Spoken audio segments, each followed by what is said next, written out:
Da vi tilbake i studio. Mannen vi skal møte nå, det en mann som heter Brite, som heter Rob Wilson. Han vel det vi kan kalle for en Seiko-veteran. Du har møtt Rob tidligere, du, når vi var i Japan. Han har jobbet direkte eller indirekte for Seiko i 42 år. Senest som marketing director. Og nå jobber han som konsulent. Han har vært veldig viktig for Seiko, blant annet, jeg husker jo fra da jeg var barn, og så Lillehammer-OL, så var jo Seiko en av de første sånn klokkemerkene jeg ble oppmerksom på, i og med at de var official timekeeper, og Rob var jo blant annet en av de som fikk det til å skje da.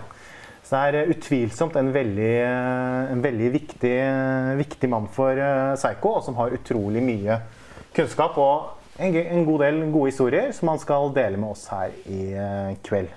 So, hello Rob, how are you?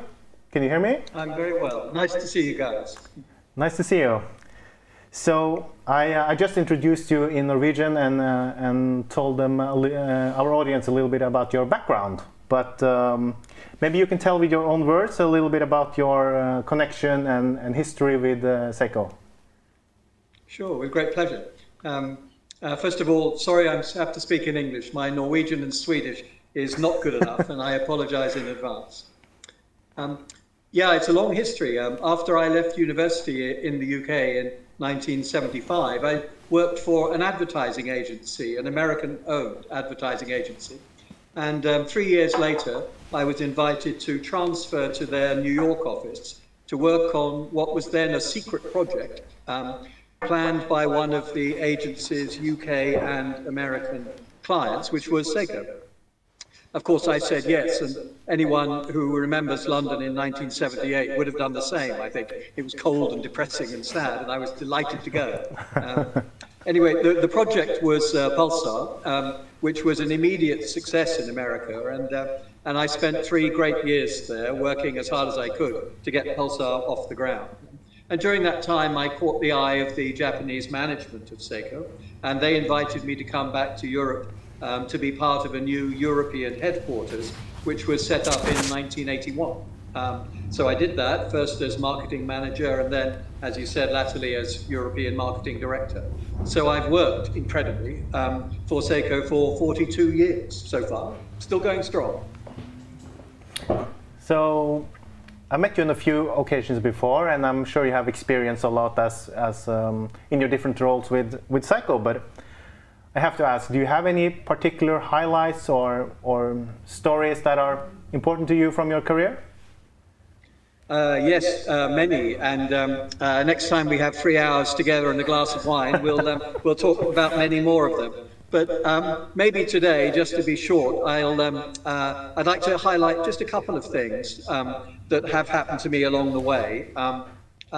And both of them have something in common, which is about the change in Seiko in the 30, 40 years that I've been involved with the brand. So the first one, but both of the stories actually relate to the sadly missed Basel Fair. And the first was in 1986, when Seiko was first invited to participate in the Basel Fair. Until then, it was European-only brands, and it was in 1986 that we were invited to attend. And of course, everybody expected Seiko to present its very latest and most commercial models at the fair, and everyone was wrong. Seiko did something that is quite extraordinary, I think. We created a collection especially for Basel. They weren't commercial, they weren't sold, they were created, real watches, they were created only and uniquely for the Basel Fair. And unbelievably, there were about 60 of them. It was a remarkable effort, and I remember vividly the impact it made.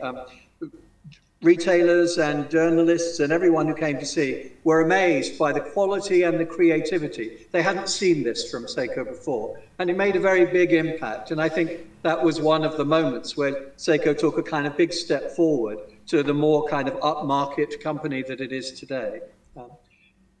And I think people felt the power of Seiko in a new way. instead of an industrial giant as they imagined it to be before, they began to see a more sophisticated quality watch company. It was a very big moment, I think, and stayed in the memory of a lot of people for a long time.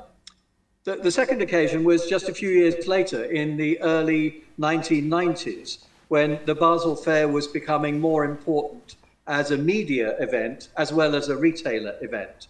And Seiko was about to launch a collection which some in this audience may remember, called Máquina Sportiva. We brought it back just a few years ago as well. And we talked a lot about how to give the launch of that wonderful watch as much impact as possible. And I suggested that we had a press conference. You may think that that was a rather ordinary suggestion, but I promise you in 1990 it was not. Very few brands had press conferences, and we never had one. And so it was a bit of a bet, a bit of a gamble, I suppose you might say. Anyway, with great trepidation, we issued invitation to the watch media in the Radisson Hotel in Basel. I can see the room today.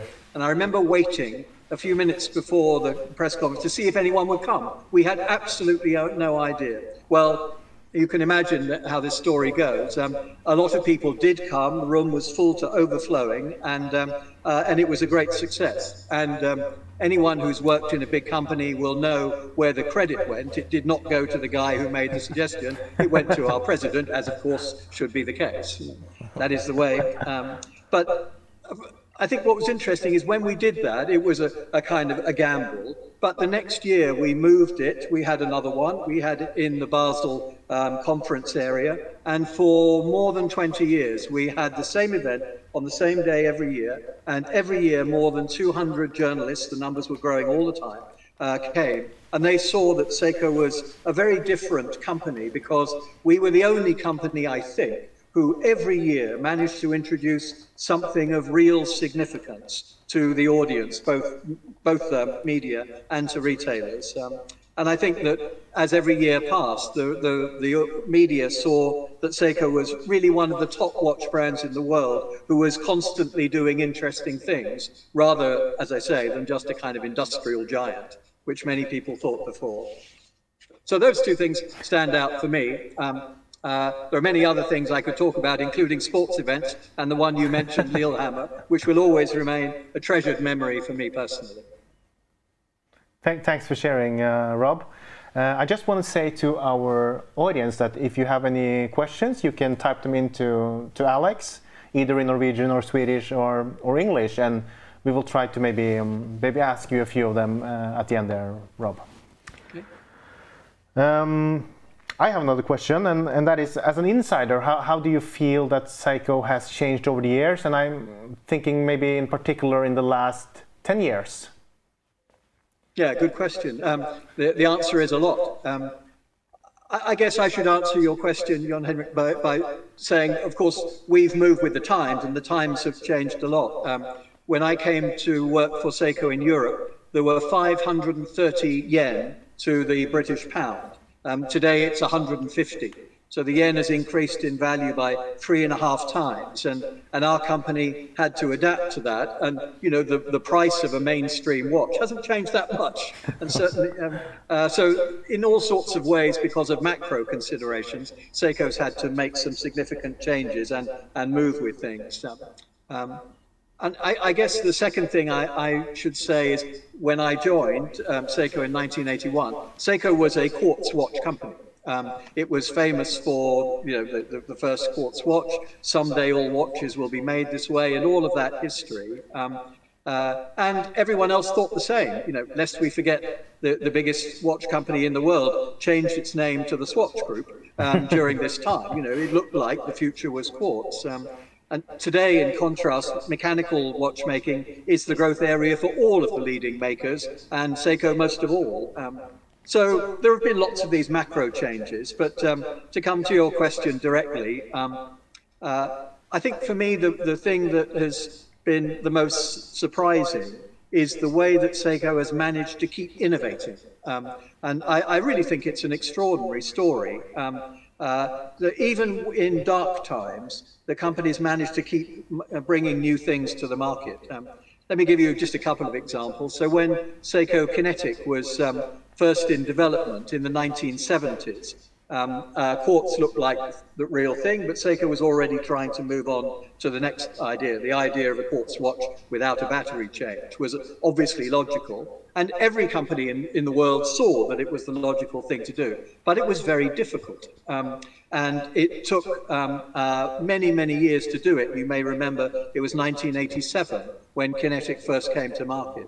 So there was a period of about 15 years where there was just constant behind-the-scenes development to get the thing right, and it was a giant success. And the same is true of spring drive. It took nearly 30 years to develop spring drive, but Seiko just carried on, confident in the idea that the watch business is, I don't know, a marathon and not a sprint. And I think that's one of the things that makes Seiko so kind of special. I have to say that if Kinetic hadn't been built, spring drive wouldn't have been possible. And if spring drive hadn't been built, many of the important developments in today's high-end mechanical watches would not have been possible. So these developments are not just shooting stars. It's a question of the synergy between all of these developments, and that's what makes Seiko great. And how does that happen? Well, it happens, I think, because it's in the end a family-controlled business. And Shinji Hattori, president for many years now, president of the holding company, he's always taken the long view. And he's able to do that, I think, in a way that many other watch companies probably can't do. Maybe I should also highlight one other change. And I've hinted at it already. When I joined Seiko, it was a kind of quantity company, and now I think it's a quality company. And back in the 80s, Seiko was very proud of the fact that it was making more watches than anyone else, and we boasted about it. I think, actually, we were unpleasantly arrogant about it at the time. And I don't look back on that period with very great pride in that sense. But today, I see a completely different Seiko. Nobody talks about how many we sell. All the talk is about how well we can do things. And nobody wants to outsell any other brand. Nobody talks about competitors. We just want to be as good as we can be. And all that Shinji Hattori and the presidents that have followed, all they want to do is to create an environment where if we create a great watch at a great price, then whatever it costs to make, we will have the distribution, the image, and the consumers to buy it. And I think that's a really huge change, and one that I still find amazing today. It's all now about quality and not quantity, and it's no longer about Seiko is the biggest, it's about making Seiko the best. And honestly, because of that, I feel that Seiko has a real golden age ahead of it in the next 5-10 years. I have an extraordinary confidence, based on my experience, of what's going to happen to the Seiko brand in the coming years. Truly, I do. Thanks for sharing your thoughts, Rob. Do we have some questions from the Yeah, we have a couple. Starting off with your favorite Seiko watch. That's a tricky one for me. As you can imagine, I have a few. I'm also blessed with children who enjoy the trickle-down mentality of the watch business. So I've come, I think, to two. One is the one I'm wearing today, which is a Prospex. You were looking at something similar. Yep. It's a re-edition of the 1965 one, and I wear it all the time. I swim with it, I live with it, I play golf with it. It's the most amazing timepiece, and I absolutely adore wearing it. And the other,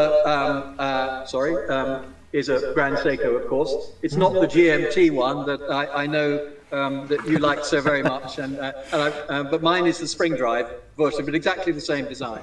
And those are the two watches I've stayed with. I do have a little historical collection, and Kinetic is a serious part of that, I have to say. But those are the two watches that are my favorites. Amazing. With the current popularity of spring drive, do you also see a potential rise in the quartz interest again? Sorry, with the current popularity of spring drive, do you also see a potential rise in quartz interest again? Right. I think that's such a good question. First of all, there is the smartwatch issue, which is not to be ignored and is an enormous phenomenon. And our company's admiration for the Apple Watch is very, very great, and it's a wonderful thing. That is obviously taking a lot of sales away from, mid-market quartz watches. Yeah. Having said that, I think there absolutely is a big possibility for, let's call it, electronic watches. I don't know really how much in Norway and Sweden Astron has captured the imagination, but if you can produce, as Seiko has, a watch that has real added value and is electronic, then there's a huge market for it. That's what Apple have proved. Apple is not a cheap watch. People will buy electronic watches at very high prices, or very, relatively high prices. And Astron proves the same, Spring Drive proves the same, and more to come, I promise you, more to come. So yes, I do, is the answer to the question. One last question. You already spoke a bit about the innovation of Seiko, but what's the distinction makes Seiko so special in comparison to other brands? I think it's probably the kind of synergy that I was talking about a little bit. If you think of most other watch companies, they don't have a balance between electronic skills and traditional mechanical skills in the same way as Seiko does. Most watch companies produce mechanical and electronic watches, but to have the highest level skills of both, that's what's made Seiko special. And it's the synergy between them. Quartz would not have been possible without mechanical, and kinetic would not have been possible without quartz. And then Spring Drive would not have been possible without kinetic. Each one is a kind of a step, but it's an incremental step using advances that have come from both sides of the watchmaking spectrum, if you like, from both the mechanical and the quartz. And I think that's what has made Seiko special, and I genuinely believe will continue to make Seiko special. Thank you. Yeah.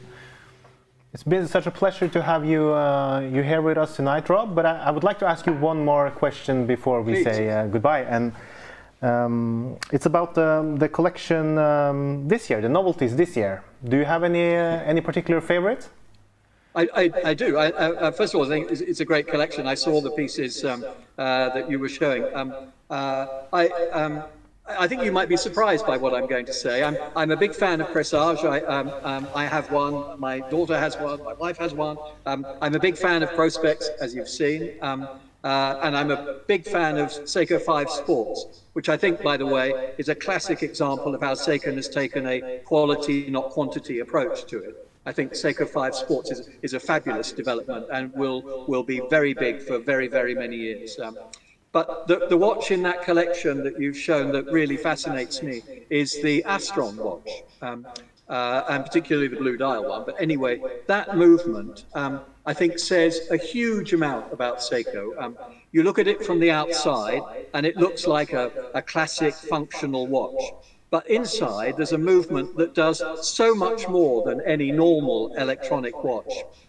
And to make a GPS solar watch that beautiful and that kind of quietly confident, I think is a triumph of long-term industrial investment and vision. I remember almost exactly 10 years ago, I was in Tokyo for some reason, and I was suddenly asked to go and see our president, Shinji Hattori, who, by the way, is the great-grandson of the founder. And Mr. Hattori had a simple question to ask, only one. And he said, "Morning, Rob. I've got this watch. Should I call it Astron?" I thought it was a kind of slightly interesting question.